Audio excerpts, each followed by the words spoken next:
Ever heard of this AI that will transform every aspect of our lives, make human intelligence obsolete, and accelerate the downfall of normal brains back to the Stone Age? Yes, you guessed it. Today we're talking about ChatGPT, and more specifically, ChatGPT in the context of language learning. I know you have already seen countless videos on this very topic, so let's try to bring it to the next level, debunk some of the myths generally associated with ChatGPT, understand why it tells you so much, and understand its strengths and weaknesses so that we can use it properly for language learning. Of course, if understanding how ChatGPT works, what it can and cannot do does not interest you, please use the timestamps down below to go to the part of the video that interests you the most. If ChatGPT is to become our next best language teacher, it is important to understand how it works and also figure out whether or not it understands what we are and what it is saying. ChatGPT is a chatbot that was developed by OpenAI and launched at the end of 2022 for everybody to use. As of June 2023, ChatGPT is not connected to the internet. Chatbots are nothing new. You find them pretty much on any commercial website nowadays. They usually take the form of a small tab that pops up on screen to ask you how they can help you. These chatbots usually work according to keywords, and depending on whether or not you find the right keyword to formulate your question, they may or may not be very helpful to you. ChatGPT, on the other hand, is a chatbot that is based on a more advanced technology called machine learning. The most widespread machine learning model is called supervised learning, and it is usually used for spam detection or image recognition. You can train a machine to recognize what is on an image. You create a model with a series of features. You use an image as input, and the model will provide a specific word as output. At the start, the model will tell you a lot of until it is trained enough to output the right word. The model's features will be tweaked along the way until it reaches the highest probability of providing the correct answers. This model, although very interesting, requires an extremely long training period. It also has a major disadvantage as it requires a lot of human input.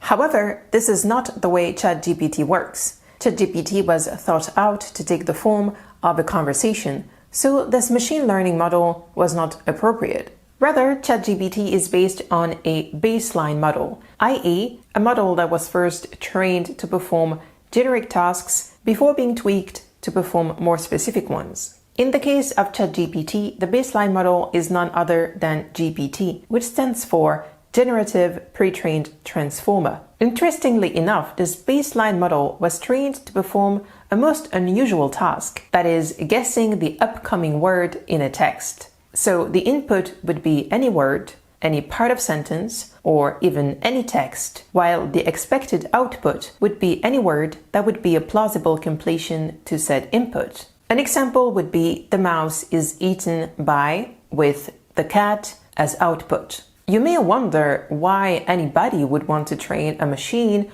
to guess the upcoming words in a text, as it doesn't really serve much purpose. Well, the great thing with this strategy is that it doesn't require a lot of human supervision at all, as you can simply train the model using an existing corpus of data, i.e., any text, any book, or encyclopedia that's ever existed in digital form. For instance, GPT was fed the entire English version of Wikipedia. Not sure it's a guarantee of quality, but that's another matter.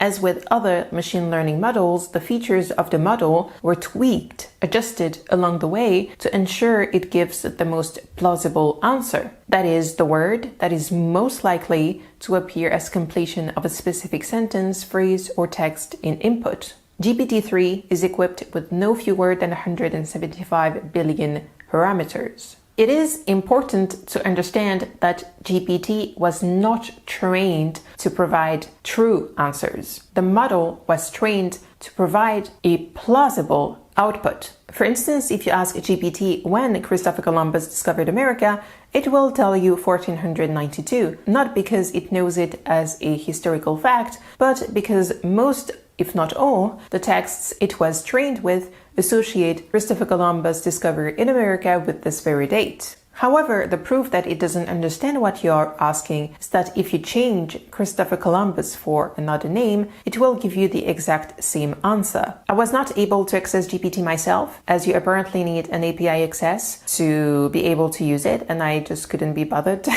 However, if you would like to have more examples, I would encourage you to check out the video on this very topic that was made by David Louabre from the French channel Science Étonnante. It's a French channel, so obviously it's going to be in French, but there's always the possibility to use automatic subtitles if you do not understand French. The information I have provided is a quick summary of this video, so if you want more details, please check it out. Besides the fact that it was not trained to produce correct answers, it also does not only produce sentences that it has learned. It rather endeavors to produce the most possible output, as in anything that would not clash with existing texts. This model presents an obvious advantage. You can repeat the task endlessly so as to produce an entire text based on a single starting word. When it comes to languages, GPT was trained using different languages. However, about half of its training was done in English, which poses a major problem, as we will see later in this video. Unlike what people tend to assume, GPT does not have any memory of any conversation you may have with it. Neither does it know anything beyond 2021. It is a frozen model. Its knowledge stops at a certain date. Of course, this may change when it gets connected to the internet,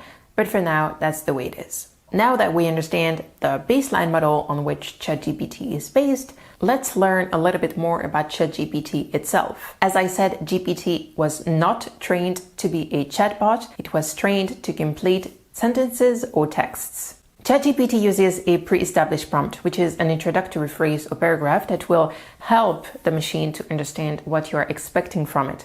For instance, this is a conversation between a human and a well-learned chatbot. We do not know what pre-prompt is used exactly in the case of ChatGPT, but we know that it is most likely a long list of instructions. Since GPT is trained to complete sentences or texts and not have conversations, it was fine-tuned using a database of real human answers. The third and last training phase is called reinforcement learning, and during this phase, humans judged the quality of the answers that were provided by GPT.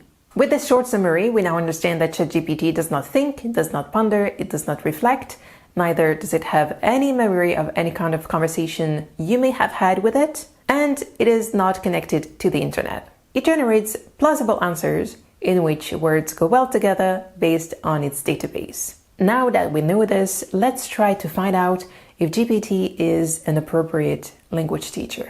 Since ChatGPT was trained to be a chatbot, it can potentially break down complex grammar points to adjust them to the normal flow of a conversation that would be easier to understand and more user-friendly. In my previous video on how to start reading in Arabic or in any other language, I broke down some of the most important elements of the Arabic grammar, one of which was none other than the Masdar form. So I asked ChatGPT to teach me the Masdar form of the first 4 verb forms. In Arabic grammar, the Masdar form is a verbal noun that represents the action or the concept of a verb. It is derived from the root letters of the verb. Here are the Masdar forms of the first 4 verb forms, along with simple examples and their English translations. The first verb form apparently is fa'ala, which is a verb form I did not know existed. It tells us that the Masdar form is fi'lun. Well, I suppose that if the first verb form was fa'ala, fi'lun would indeed be a possibility. It is, for instance, the Masdar form of the verb alama, to know, al-ilmu, knowledge. Interestingly enough, for the first verb form, there are different Masdar forms, which it does not seem to explain here. The first verb form explanation is consequently quite problematic, especially if we consider that in the example قرأت الكتاب القراءة ممتعة, well, the example does not match at all the Masdar form that was provided. Let's move on to the second form. It tells us that the second form is فعل, which is correct, and then that the Masdar form is تفعيل, which is correct too. However, the example is صممت الخطأ التصميم جيد. التصميم is indeed the Masdar form of verb صمم. Unfortunately, الخطأ is not properly vowelized. It should have been الخطة. Let's see what it tells us for the third form. The third form, according to ChatGPT, is فعل, which is correct. But it tells us that the Masdar form is فعل, which is not correct at all. Funny enough, in the example, سجدت في الصلاة السجود واجب. Here the vowelization is correct. Unfortunately, none of the words that appear in this example belong to the third form. Finally, it tells us that أفعل is the fourth form, this is correct, and that its Masdar form is إفعال, which is correct too. And then it provides the following example: سعدت بالنجاح السعادة مهمة. Unfortunately, again, the vowelization is incorrect. It should have been سعدت بالنجاح السعادة مهمة. And the second problem is obviously that this example does not include any word that could potentially belong to the fourth verb form.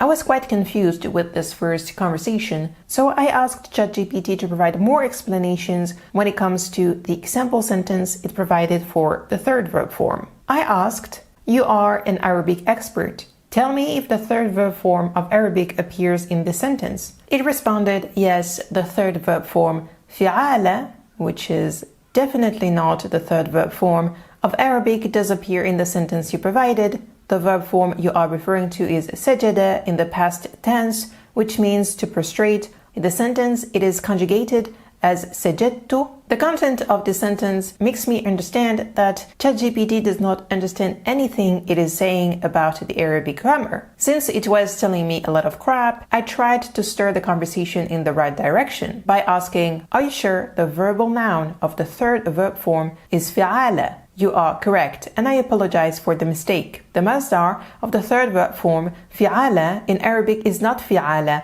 but rather istif'al.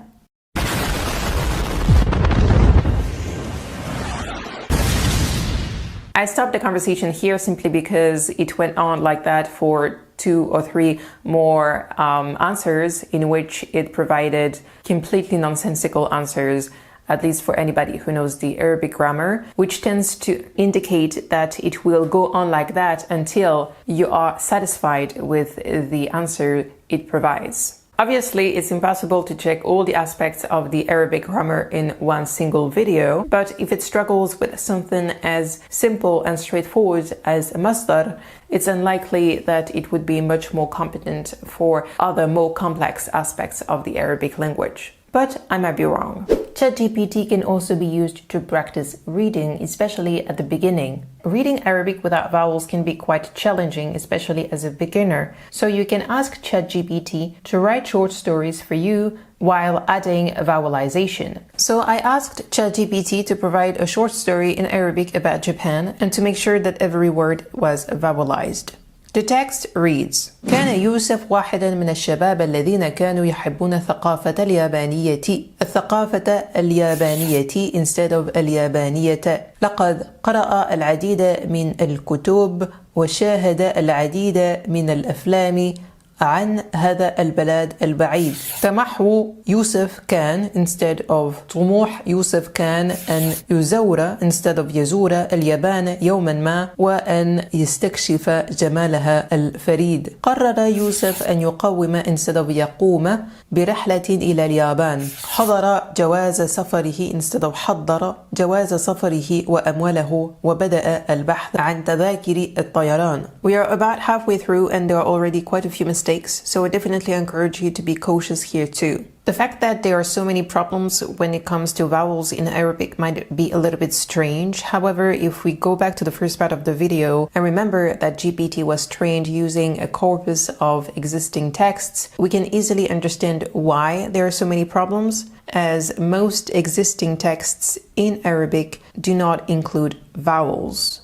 Of course, you could argue that many short stories or even novels have a lot of similar typos. However, the problem here is that it's supposed to teach me a grammar point that it does not seem to understand, and also that it tells you a lot of crap in a very confident way, which in my opinion is quite problematic. Even though ChatGPT is not perfect when it comes to Arabic grammar and vowelization, it does do quite a good job at explaining the meaning of words. For instance, here in Japanese, I asked the meaning of the expression umaga au, and it provided a most adequate answer. It's also quite good at explaining slang terms in French. So even though it's not the best grammar teacher, it is a good vocabulary assistant. Now, ChatGPT, of course, can be used for many other purposes when it comes to language learning, one of which is actually listening and speaking. You can do so by adding a Chrome extension, either Talk to ChatGPT or Voice Control for ChatGPT.